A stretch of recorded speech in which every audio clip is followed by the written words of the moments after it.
One of the more interesting developments in recent years has been the mainstreamification of the so-called red pill. In fact, these days it's sort of common knowledge as to what the quote-unquote red pill is, although that's something we'll talk about.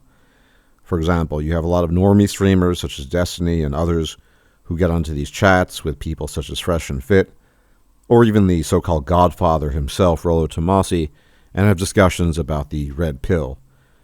And this was a thing that was going to happen one way or another. If you journey back in time to 2013, you might recall that the illustrious Sandman himself had the very, very open intention of turning MGTOW and the red pill into something mainstream. He wanted to create a McDonald's-style business so the message could spread. At least that's what he claimed. He wanted to spread the message because he wasn't having it with the old fuddy-duddies talking about these things without the greater public getting access to it. And I think even without Sandman, this would have come to pass regardless because of the nature of the internet and online interaction. So these days, everyone knows what the so-called red pill is. And if you want to know what the red pill is, at least in the eyes of the normies and the people who promote this, it's sort of being somewhat aware of what you need to do as a man to attract lots of women and make lots of money. That's basically all it is. In fact, not too long ago, Rollo himself came out with something that's a bit akin to the 10 Commandments of all the things you need to do. I'm not going to list them all. And in no particular order, he talks about things like getting a vasectomy, making lots of money. That is the red pill these days. Now, does it actually matter is the question, if everyone and his mother knows what the so-called red pill is? Well, on the one hand, it does actually. Because if the red pill means a very specific thing to a large number of people, anytime you mention it or talk about it, you're probably going to run afoul of misinterpretation if you don't subscribe to the more generalized, more universal definition, which is what it's become. Basically, getting lots of women and making money. That's what the red pill is these days. Some people will quibble about that, but at the end of the day, that is what it's about. And the issue here isn't fundamentally too dissimilar from the notion of God. Someone might ask you, do you believe in God? And to that, I frequently answer with, which God do you mean or what do you mean by God?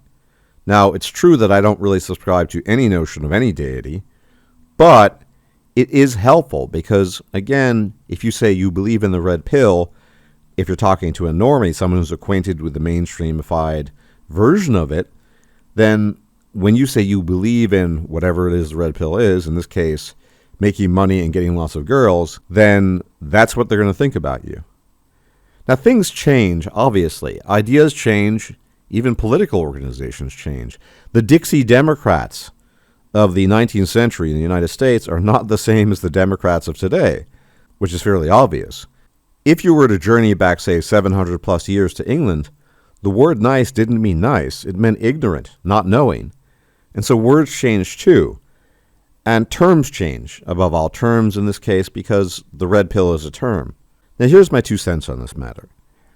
I don't have much time, patience, or really interest in the mainstreamified version of the red pill, of the endless bro debates between people like Destiny and Rollo Tomassi and Fresh and Fit. It's obviously red meat, it's there for entertainment, which is all well and good, and I'm glad someone can enjoy that. Inasmuch as I even want to talk about pills, and I do talk about pills, I think the metaphor is still useful.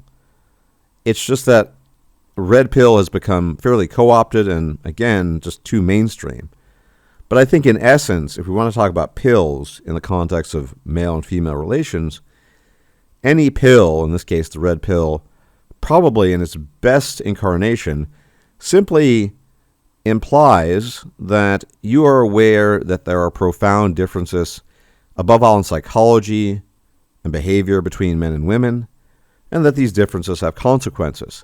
They have consequences for society, and above all, they have consequences for your own interpersonal interactions with women as a man, and vice versa for that matter. But as usual, that's a bit too vague, I think, for many people.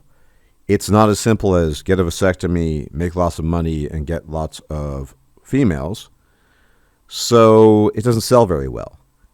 Boring, multi-layered, somewhat vague concepts are rarely capitalized upon, and when they are, they're usually transformed into something new, as is the case with the so-called red pill.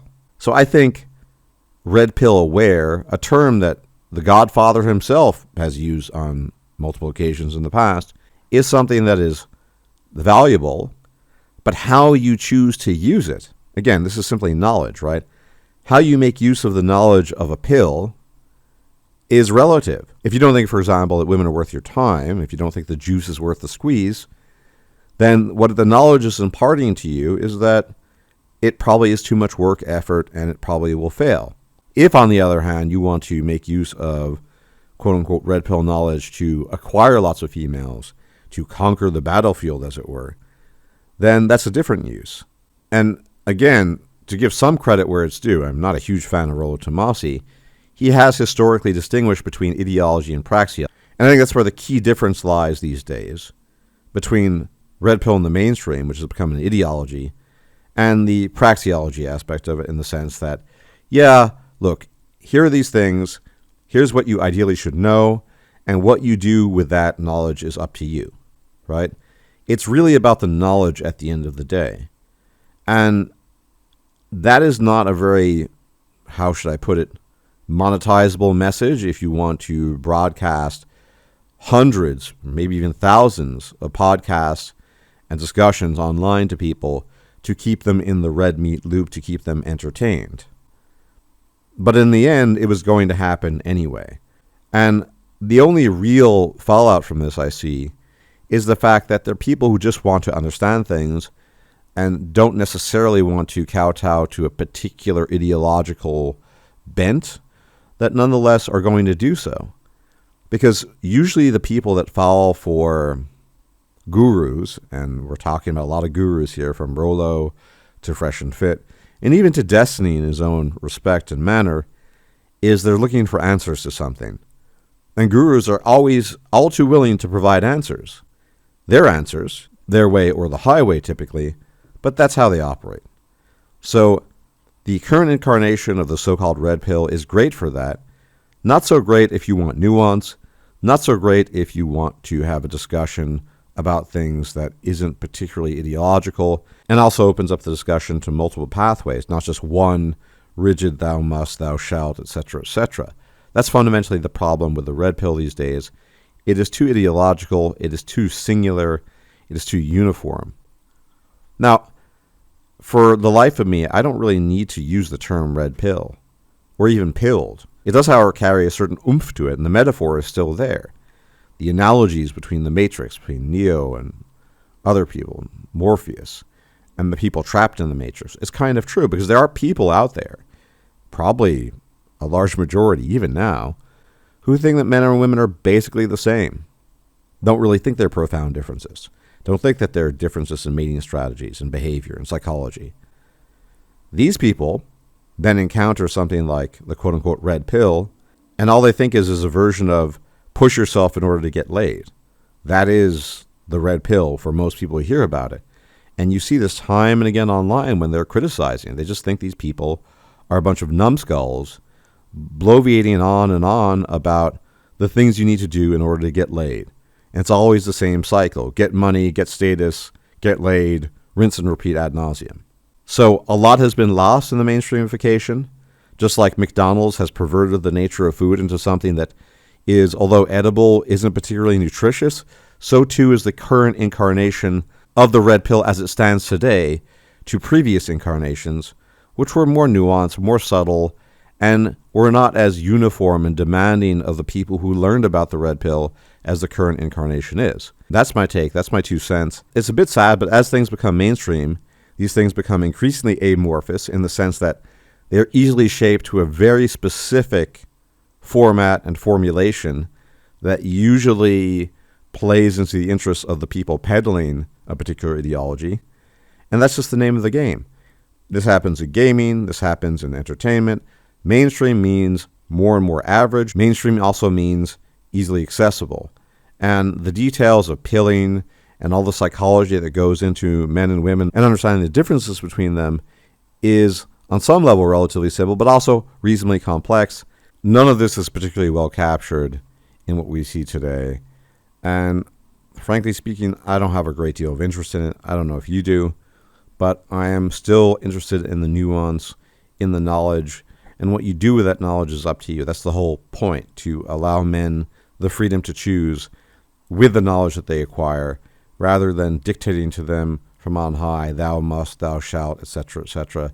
That's just a bad policy. Just my opinion, but that's what I think. Anyway, as always, thank you for tuning in. Special thanks to my patrons. You keep the channel going. Much appreciated. And if you engage in the usual YouTube jazz of liking the video, commenting, subscribing, sharing the video, would also be appreciated. If I'm still alive, I will check you out next time.